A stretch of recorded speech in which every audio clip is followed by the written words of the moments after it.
So obviously I was being my innovative self. I was in the grocery aisle a couple days ago and I spotted these. Put these two side to side. So you're getting 30 mils for $15 and you're going to get 50 mils for $1.10. It flows well, doesn't railroad, and honestly is so cheap. I actually do like this color. It's darker than turquoise, however, does it really matter?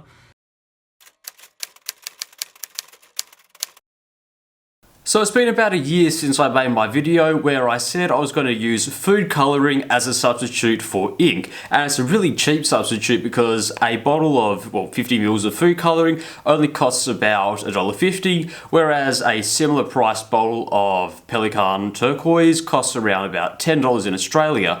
So at that time I said this is a really cool substitute because it lines up pretty well to the ink, and that's what I'd be using for a lot of my cheaper pens. And a lot of people sort of took that as a bit of a joke when I made that video, and some people posted a few comments doubting that it would work in the long run. So first thing I want to point out is I have been using this ever since. I use this for a lot of cheaper pens, and a lot of times when I just want to ink up pens to see how they work, if I haven't used them for a while, chances are I'd either use Quink or this ink, because when I flush it out I'd lose a bit of ink, and it just doesn't really matter if I was to lose some of the ink. So I have been using this. I've been using it for more than a year.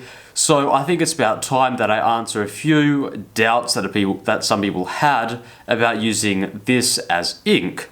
But before I get into the video, I just want to say that while I do use this as an ink, the most expensive pen that I've used it on is probably the TWSBI Eco. Any pen that costs more than $100, I still don't use this ink on it.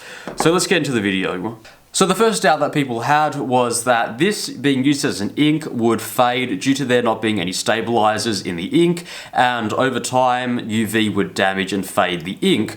Well, these are notes that I made for my final HSC exams for high school, and I made these about 10 months ago, and I proceeded to leave them in the windowsill for about 8 months after I'd finished using them, and that means they were exposed to UV light every day for about 8 months. I used both the blue and the red food colouring, as well as Noodler's Bulletproof Black, I think, for the black that was on the page, and so far I haven't seen any of them fade. This is also really cheap paper, so if the paper had anything to do with it, that would probably accelerate the fade. It obviously hasn't. This thing is almost as good as the day that I put it down. No damage whatsoever.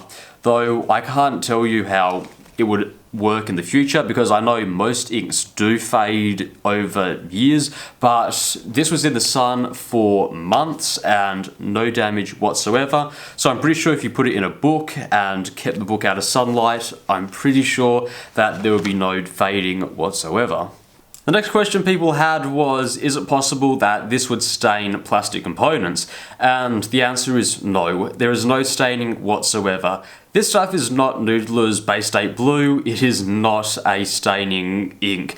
I have used this in several demonstrator pens. I've used it in my TWSBI Eco, the Wingsung 3008, and as well as a lot of cheaper pens that use really cheap cartridges and converters, and there is no staining whatsoever. I'm pretty sure that ink would be much more powerful in terms of staining, and we've obviously seen that. There is no staining whatsoever.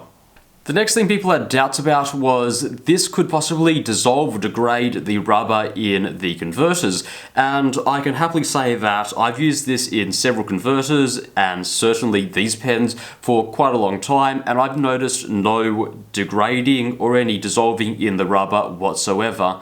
If it starts to happen, I'll certainly let you guys know, but what I've seen over the past 12 months is there is no damage to the cartridges or converters. Another question that I got was, does it clog the pen? And that's a really interesting one because I'm also going to talk about what happens when the food coloring dries.